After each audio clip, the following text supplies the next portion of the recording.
মূল কথাটো হ'ল যে যিটো সময়ত সমগ্ৰ দেশবাসীয়ে ২৬-২৭ জনকৈ নিৰীহ লোকৰ মৃত্যুত শোকত স্তব্ধ হৈ আছে, সেইটো সময়ত অখিল গগৈ ডাঙৰীয়াৰ এই ৰাজনীতি ন্যস্ত স্বাৰ্থ জড়িতই নহয়, কেৱল এই ৰাজনীতি দেশখনৰ বাবে বা আমাৰ গোটেই অসমখনৰ বাবেও অত্যন্ত এটা কি বুলি কওঁ আৰু সংবেদনশীল এক মন্তব্য তেখেতৰ। আৰু কেৱল শাসনৰ স্বাৰ্থত, সেৱাৰ স্বাৰ্থত নহয়, শাসনৰ স্বাৰ্থত ক'ৰবাত বৰপেটাত, ধুবুৰীত, ক'ৰবাত গোৱালপাৰাত এটা MLA জিকোৱাৰ স্বাৰ্থত তেখেতৰ যিবিলাক শেহতীয়া কাৰুকাৰ্য, সেই কাৰুকাৰ্য শিৱসাগৰবাসীক লজ্জিত কৰিছে। স্বৰ্গদেউসকলৰ যিখন ৰাজধানী, এই ৰংপুৰ কওক, শিৱসাগৰ কওক, যি শিৱসাগৰে অসমক শক্তিশালীভাৱে প্ৰতিনিধিত্ব কৰে, সেই শিৱসাগৰৰ বিধায়ক হৈ সমগ্ৰ অসমীয়া জাতিসত্তাক তেওঁ অপমানিত কৰিছে। ১৭ বাৰ মোগলক পৰাস্ত কৰা অসমীয়া জাতিয়ে, আৰু এই জাতিৰ যদি কোনোবা তেওঁ বংশধৰ বুলি তেওঁ নিজকে ক'ব বিচাৰে, সেই জাতিটোক যেতিয়া তেওঁলোকৰ ভোট, তেওঁলোকৰ অন্য দিশ লৈ যি ধৰণৰ মন্তব্য, আচলতে আমি ধিক্কাৰো দিছোঁ আৰু ঘৃণাও লাগিছে অখিল গগৈৰ প্ৰতি। এনেকুৱাও মানুহ ইমানো তুষ্টিকৰণৰ বাবে ইমানো তললৈ যাব পাৰেনে বাৰু? এতিয়া অখিল গগৈ ডাঙৰীয়া ক্ষমা খোজাটো ভাল হৈছে বাৰু, কিন্তু ক্ষমা খুজিলে অখিল গগৈ ডাঙৰীয়াৰ ভিতৰৰ যিটো মল, এই মলটো চাফা হৈ নাযায়। ভিতৰৰ মলটো অখিল গগৈ ডাঙৰীয়া আছে, হয়তো অসমখনক আৰু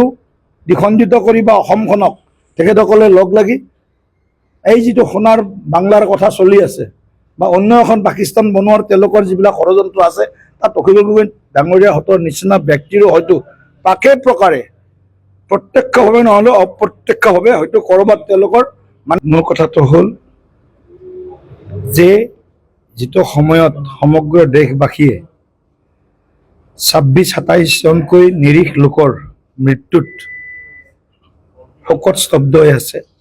সেইটো সময়ত অখিল গগৈ ডাঙৰীয়াৰ এই ৰাজনীতি ন্যস্ত স্বাৰ্থ জড়িতই নহয়, কেৱল এই ৰাজনীতি দেশখনৰ বাবে বা আমাৰ গোটেই অসমখনৰ বাবেও অত্যন্ত এটা কি বুলি কওঁ আৰু সংবেদনশীল এক মন্তব্য তেখেতৰ। আৰু কেৱল শাসনৰ স্বাৰ্থত, সেৱাৰ স্বাৰ্থত নহয়,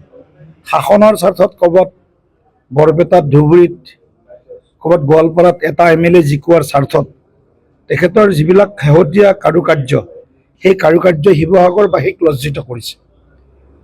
স্বৰ্গদেউসকলৰ যিখন ৰাজধানী, এই ৰংপুৰ কওক, শিৱসাগৰ কওক, যি শিৱসাগৰে অসমক শক্তিশালীভাৱে প্ৰতিনিধিত্ব কৰে, সেই শিৱসাগৰৰ বিধায়ক হৈ সমগ্ৰ অসমীয়া জাতিসত্তাক তেওঁ অপমানিত কৰিছে। ১৭ বাৰ মোগলক পৰাস্ত কৰা অসমীয়া জাতিয়ে, আৰু এই জাতিৰ যদি কোনোবা তেওঁ বংশধৰ বুলি তেওঁ নিজকে ক'ব বিচাৰে, সেই জাতিটোক যেতিয়া তেওঁলোকৰ ভোট, তেওঁলোকৰ অন্য দিশ লৈ যি ধৰণৰ মন্তব্য, আচলতে আমি ধিক্কাৰো দিছোঁ আৰু ঘৃণাও লাগিছে অখিল গগৈৰ প্ৰতি। এনেকুৱাও মানুহ ইমানো তুষ্টিকৰণৰ বাবে ইমানো তললৈ যাব পাৰেনে বাৰু? এতিয়া অখিল গগৈ ডাঙৰীয়া ক্ষমা খোজাটো ভাল হৈছে বাৰু, কিন্তু ক্ষমা খুজিলে অখিল গগৈ ডাঙৰীয়াৰ ভিতৰৰ যিটো মল, এই মলটো চাফা হৈ নাযায়। ভিতৰৰ মলটো অখিল গগৈ ডাঙৰীয়া আছে, হয়তো অসমখনক আৰু দ্বিখণ্ডিত কৰি বা অসমখনক তেখেতসকলে লগ লাগি এই যিটো সোণাৰ বাংলাৰ কথা চলি আছে বা অন্য এখন পাকিস্তান বনোৱাৰ তেওঁলোকৰ যিবিলাক ষড়যন্ত্ৰ আছে, তাত অখিল গগৈ ডাঙৰীয়াৰ হাতৰ নিচিনা ব্যক্তিৰো হয়তো পাকে প্ৰকাৰে প্ৰত্যক্ষভাৱে নহ'লেও অপ্ৰত্যক্ষভাৱে হয়তো ক'ৰবাত তেওঁলোকৰ